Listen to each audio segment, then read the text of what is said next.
कल्पना कीजिए, अगर आपको यह कहा जाए कि आपके पति या पत्नी की सांसें अब बस कुछ ही पलों की मेहमान हैं और पूरा संसार आपके सामने बिखर रहा है, तो आप क्या करेंगे?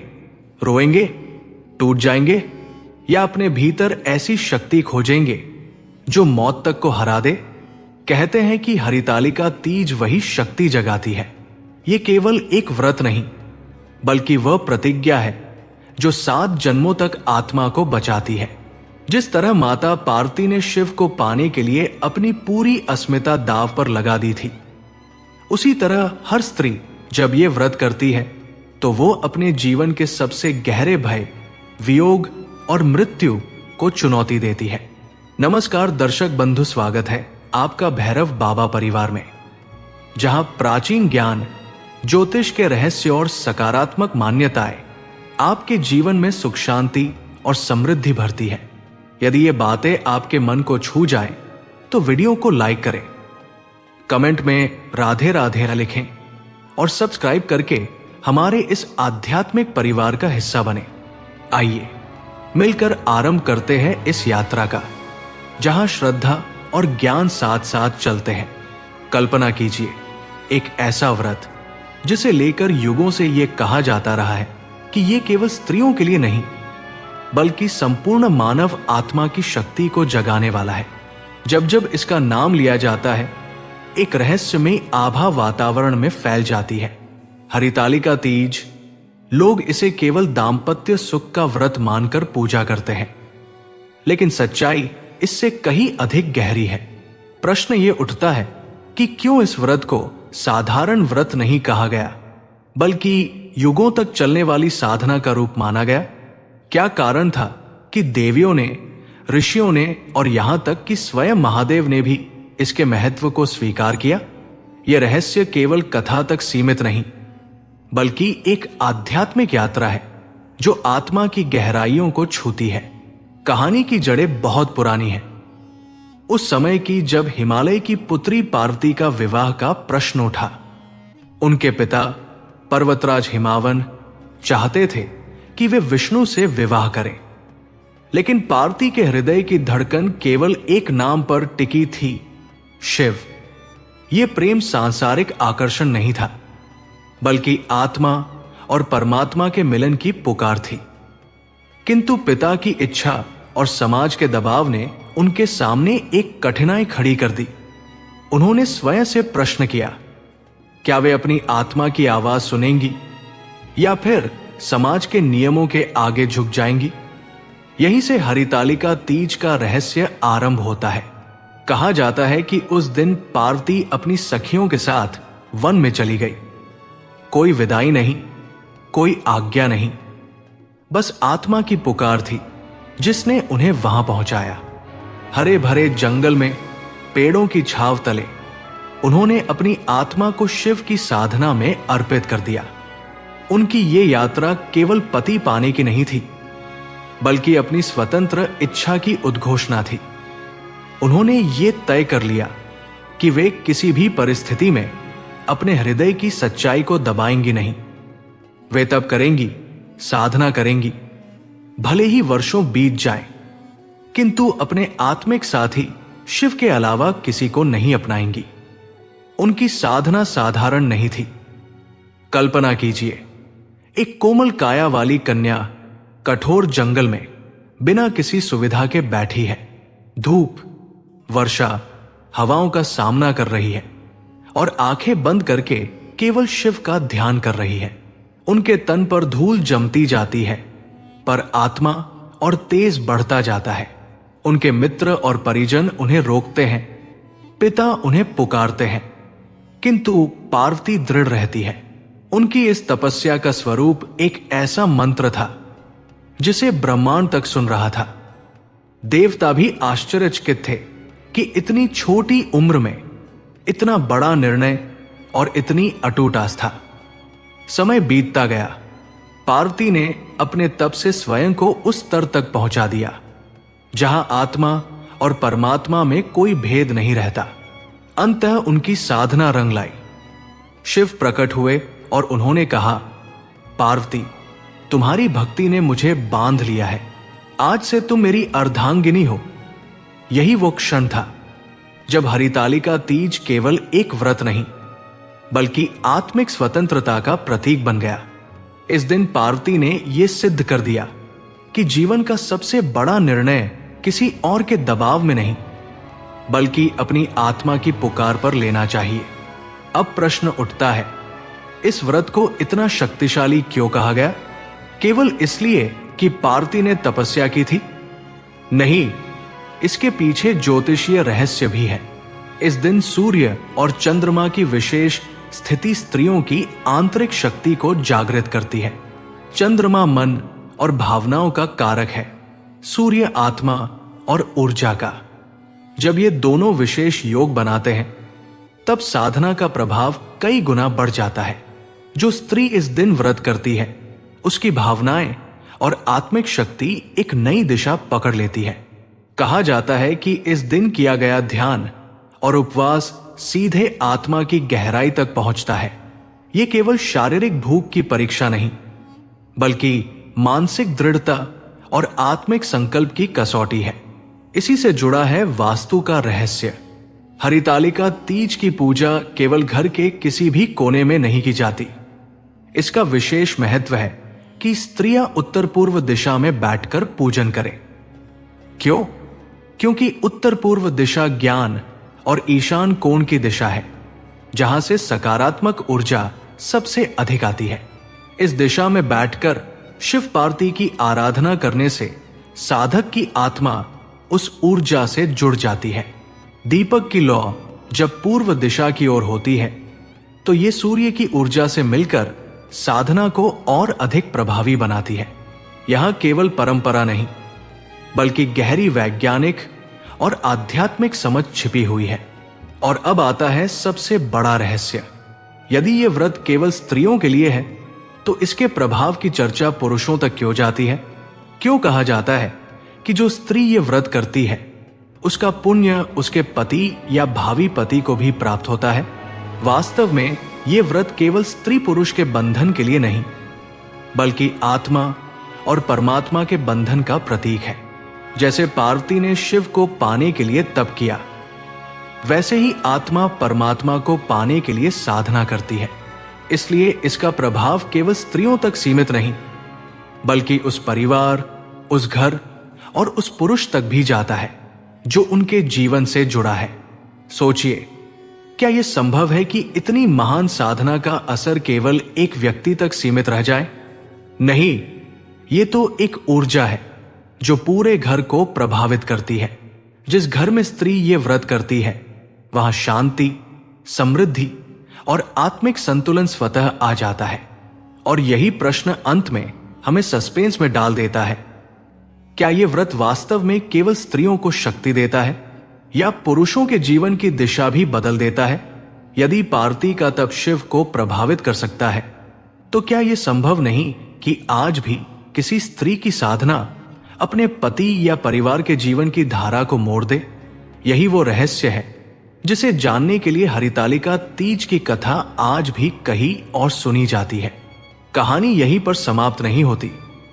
ये तो केवल शुरुआत है जहां से असली यात्रा शुरू होती है। पार्वती की साधना ने दुनिया को यह दिखाया कि इच्छा शक्ति और आत्मा की स्वतंत्रता सबसे बड़ी शक्ति है।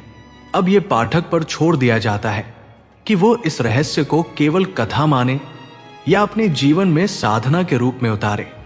हरितालिका तीज का रहस्य जब केवल कथा तक सीमित नहीं रहता और ज्योतिष तथा वास्तु की गहराइयों तक उतरता है, तभी इसका वास्तविक प्रभाव समझ में आता है। जिस दिन माता पार्वती ने वन में तप किया था वो केवल एक संयोग नहीं था, वो दिन विशेष खगोलीय परिस्थितियों से जुड़ा था। ऐसा समय जब पृथ्वी, चंद्रमा और तारक मंडल की ऊर्जाएं एक साथ आकर स्त्रियों के संकल्प को असाधारण शक्ति देती है। ऋषियों ने इसे केवल आस्था के आधार पर नहीं बल्कि ग्रहांशत्रों की गति देखकर भी मान्यता दी। इसलिए हरितालिका तीज को केवल भावनाओं का पर्व मानना इसकी महत्ता को कम कर देना होगा। ज्योतिष के अनुसार इस व्रत का समय कन्या राशि से गहराई से जुड़ा है। कन्या का स्वामी बुध है और बुध विवेक तथा संवाद का कारक है। जब चंद्रमा इस राशि में आता है तब भावनाओं और बुद्धि के बीच संतुलन स्थापित होता है। स्त्रियों के लिए यह क्षण इसलिए विशेष माना गया क्योंकि चंद्रमा स्त्रीत्व और भावनाओं का स्वामी है। जब चंद्रमा कन्या राशि में प्रवेश करता है तो साधक का मन स्थिर होकर निर्णय लेने की शक्ति प्राप्त करता है। यही वो समय है जब माता पार्वती ने अपने जीवन का सबसे बड़ा निर्णय लिया था, अपने पिता की इच्छा के विपरीत जाकर शिव को पाने का। कन्या राशि का यह संगम केवल तारों की गति नहीं बल्कि आत्मा और संकल्प के मेल का प्रतीक है। इसी दिन पृथ्वी तत्व का विशेष प्रभाव भी सक्रिय होता है। पृथ्वी तत्व स्थिरता, धैर्य और अडिगता का प्रतीक है। जो भी साधना इस तत्व के प्रभाव में की जाती है उसका परिणाम स्थायी और अटूट होता है। इसलिए कहा जाता है कि हरितालिका तीज के दिन किया गया उपवास केवल एक जन्म के लिए नहीं बल्कि कई जन्मों तक आत्मा के कर्म को प्रभावित करता है। जब स्त्री इस दिन उपवास रखती है और संकल्प लेती है तो उसके भीतर की पृथ्वी तत्व की शक्ति जागृत होकर उसके संकल्प को ब्रह्मांड तक पहुंचा देती है। ग्रह दोषों की दृष्टि से भी ये व्रत अत्यंत महत्वपूर्ण है। विशेषकर शुक्र और चंद्रमा दोष की शांति इस दिन सहज रूप से संभव होती है। शुक्र दाम्पत्य जीवन और वैवाहिक सुख का कारक है। जिनके जीवन में वैवाहिक असंतोष, अपूर्णता या असामंजस्य होता है उनके लिए हरितालिका तीज व्रत विशेष फलदायी माना गया है।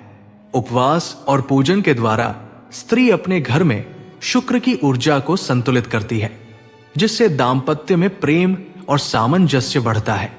चंद्रमा दोष भी इस दिन दूर होता है। चंद्रमा यदि कुंडली में अशुभ हो तो व्यक्ति का मन अस्थिर रहता है, भावनाएं भ्रमित होती हैं और जीवन में शांति नहीं मिलती। हरितालिका तीज के व्रत से चंद्रमा की नकारात्मकता दूर होकर मानसिक स्थिरता और भावनात्मक संतुलन स्थापित होता है।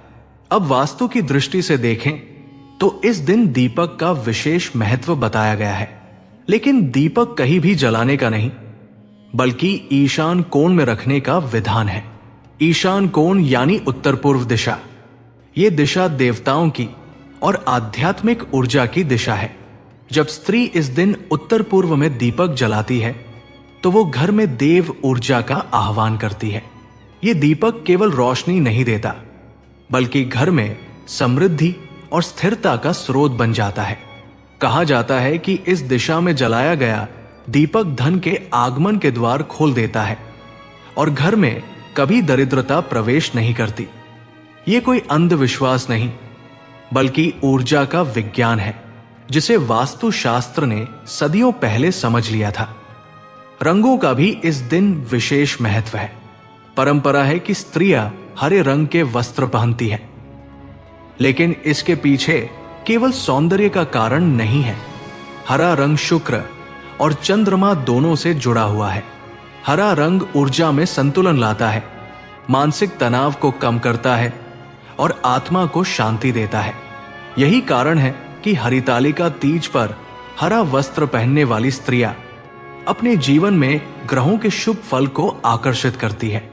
ये केवल परंपरा नहीं बल्कि ग्रहों को प्रसन्न करने का सूक्ष्म माध्यम है। अब पूजा में प्रयुक्त सामग्री की ओर देखें। बेलपत्र, तुलसी और पीपल के पत्ते ये केवल औपचारिक वस्तुएं नहीं हैं। इनके पीछे गहरी आध्यात्मिक और वैज्ञानिक वजहें हैं। बेलपत्र शिव को अत्यंत प्रिय है क्योंकि ये त्रिदेव का प्रतीक है। 3 पत्तियां ब्रह्मा, विष्णु और महेश की संयुक्त शक्ति का प्रतिनिधित्व करती है। तुलसी शुद्धता और मंगल का प्रतीक है। तुलसी की ऊर्जा वातावरण से नकारात्मकता को दूर करती है और मन को शांति देती है। पीपल का वृक्ष तो स्वयं विष्णु का स्वरूप माना गया है। जब स्त्री हरितालिका तीज के दिन बेलपत्र, तुलसी और पीपल का प्रयोग करती है तो वो अपने जीवन में त्रिदेव की शक्ति का आह्वान करती है। इस गहन विज्ञान और परंपरा के बीच एक रहस्यमयी कथा भी जुड़ी है। जो इस व्रत के प्रभाव को प्रत्यक्ष रूप से दर्शाती है। कहा जाता है कि एक बार एक महिला का पति गंभीर बीमारी से ग्रस्त हो गया। चिकित्सक और वैद्य सभी हार मान चुके थे। परिवार निराश हो गया था, लेकिन उस स्त्री ने संकल्प लिया कि वो हरितालिका तीज का व्रत पूरी श्रद्धा और नियम से करेगी। उसने कठोर उपवास रखा, शिव पार्वती की आराधना की और संकल्प लिया कि यदि उसका पति स्वस्थ नहीं हुआ तो वो स्वयं भी अन्न का स्पर्श नहीं करेगी। उसकी अटूट श्रद्धा और व्रत की शक्ति ने चमत्कार किया। कुछ ही दिनों में उसके पति का स्वास्थ्य सुधरने लगा और अंततः वो मृत्यु के मुख से लौट आया। ये केवल आस्था का परिणाम नहीं था, बल्कि इस व्रत की ऊर्जात्मक शक्ति का प्रमाण था, जिसे स्वयं देवताओं ने भी स्वीकार किया। लेकिन जहां शक्ति है वहां सावधानी भी आवश्यक है। हरितालिका तीज का व्रत जितना फलदायी है उतना ही संवेदनशील भी है। शास्त्रों में कहा गया है कि इस दिन की गई छोटी सी भूल भी 7 जन्मों तक असर डाल सकती है। क्यों? क्योंकि यह व्रत आत्मा और परमात्मा के बीच प्रतिज्ञा का रूप है। जब आत्मा कोई संकल्प लेती है और फिर उसमें चूक जाती है तो उसका प्रभाव केवल एक जन्म तक सीमित नहीं रहता। यह संकल्प बार बार जन्मों में आत्मा को स्मरण कराता है कि उसने कभी वचन दिया था और उसे निभाना है। यही कारण है कि इस दिन व्रत करने वाली स्त्रियों को हर नियम का पालन अत्यंत सावधानी से करना चाहिए। कल्पना कीजिए, एक दीपक गलत दिशा में जलाया गया, एक संकल्प अधूरा रह गया या पूजा में लापरवाही हुई। ये केवल साधारण भूलें नहीं, बल्कि आत्मिक अनुशासन की टूटन है, जिनका प्रभाव 7 जन्मों तक फैल सकता है। शायद यही कारण है कि लोग इस व्रत को अत्यधिक गंभीरता से निभाते हैं। ये केवल भूखे रहने का नाम नहीं, बल्कि आत्मा की प्रतिज्ञा का पालन है। और यहीं से अगला रहस्य उभरता है।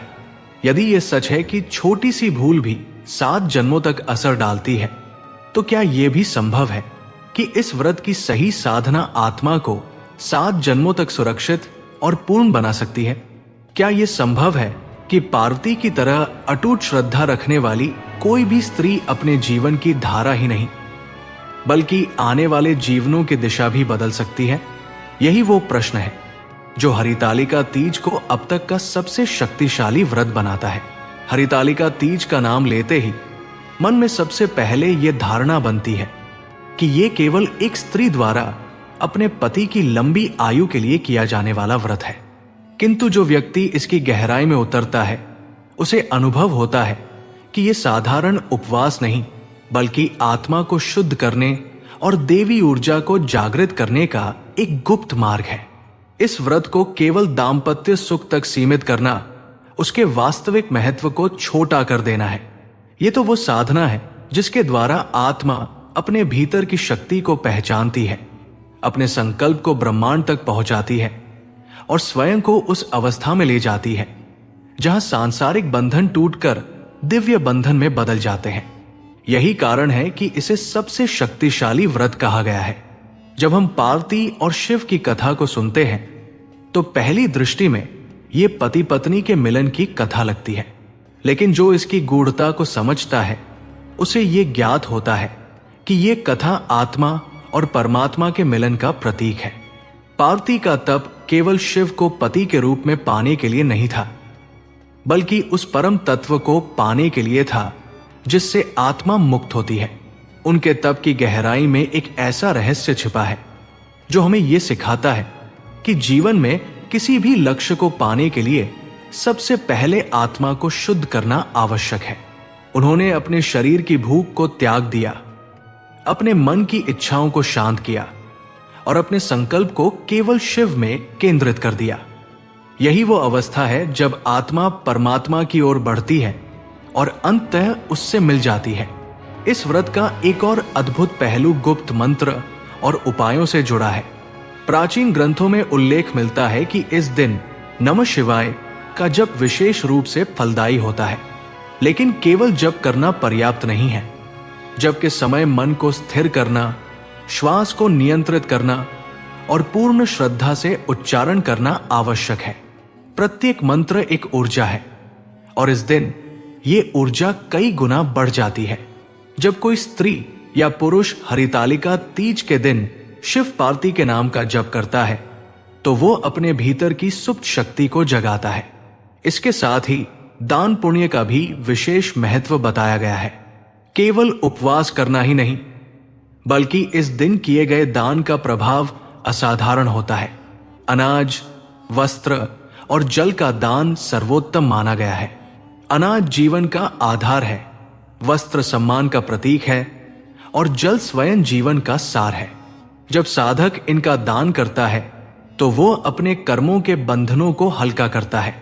कई कथाओं में उल्लेख मिलता है कि इस दिन किए गए छोटे से दान ने भी साधक के जीवन की दिशा बदल दी। यही कारण है कि हरितालिका तीज को केवल उपवास का नाम नहीं बल्कि पुण्य अर्जित करने का अवसर कहा गया है। एक और रहस्य जो वास्तु और पूजा से जुड़ा है वो है जल अर्पण की दिशा। शास्त्रों में कहा गया है कि इस दिन शिवलिंग पर जल अर्पण करते समय उत्तर दिशा की ओर मुख करके अर्पण करना चाहिए।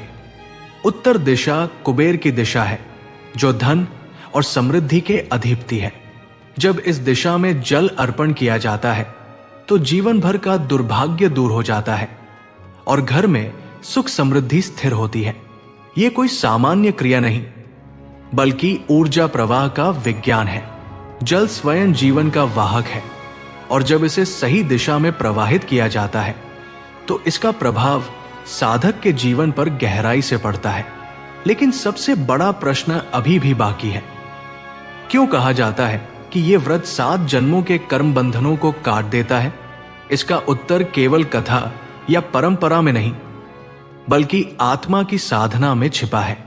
जब आत्मा संकल्प लेती है और पूरी श्रद्धा से उसे निभाती है तब वो अपने वर्तमान जन्म के साथ साथ पिछले जन्मों के कर्मों को भी शुद्ध करने लगती है। हरितालिका तीज का व्रत इतना शक्तिशाली है कि ये केवल वर्तमान जीवन तक सीमित नहीं रहता। ये आत्मा को उसके कर्मों की जटिल गांठों से मुक्त करता है। ऋषि मुनियों ने इसलिए कहा कि यह व्रत 7 जन्मों तक के पाप और बंधनों को काट देता है। कल्पना कीजिए, एक साधक जिसने अपने जीवन में कई भूलें की हों, कई बार अधर्म के मार्ग पर चला हो, उसके कर्मों का बोझ उसकी आत्मा पर भारी पड़ता है। लेकिन जब वो हरितालिका तीज के दिन सच्चे मन से तप करता है, उपवास करता है, मंत्र जपता है और दान करता है तो उसकी आत्मा उस बोझ से मुक्त होने लगती है। यही कारण है कि यह व्रत केवल स्त्रियों के लिए नहीं बल्कि पुरुषों के लिए भी उतना ही प्रभावी है। जो भी इस साधना को अपनाता है उसकी आत्मा शुद्ध होकर परमात्मा के और निकट हो जाती है। और अंत में यही निष्कर्ष निकलता है कि हरितालिका तीज केवल एक व्रत नहीं बल्कि आत्मिक उत्थान और कर्मों की मुक्ति का गुप्त मार्ग है। ये स्त्री पुरुष दोनों के लिए समान रूप से फलदायी है। ये केवल पति पत्नी के रिश्ते तक सीमित नहीं बल्कि आत्मा और परमात्मा के रिश्ते का उद्घोष है। माता पार्वती ने अपनी तपस्या से संसार को यह सिखाया कि इच्छा शक्ति और श्रद्धा से असंभव को भी संभव किया जा सकता है। जो भी इस व्रत को पूरी निष्ठा से करता है वो न केवल अपने जीवन को बदलता है बल्कि अपने आने वाले जन्मों की दिशा भी निर्धारित करता है। यही कारण है कि इसे सबसे शक्तिशाली व्रत कहा गया है। और अब प्रश्न यह है कि यदि यह व्रत 7 जन्मों तक आत्मा को मुक्त कर सकता है तो क्या यह संभव है कि साधना की यह शक्ति आत्मा को पूर्ण मोक्ष तक पहुंचा दे? क्या यह वही मार्ग है जिसके माध्यम से आत्मा अपने परम लक्ष्य को पा सकती है? यही रहस्य हरितालिका तीज को आज भी सबसे अद्भुत और शक्तिशाली बनाता है।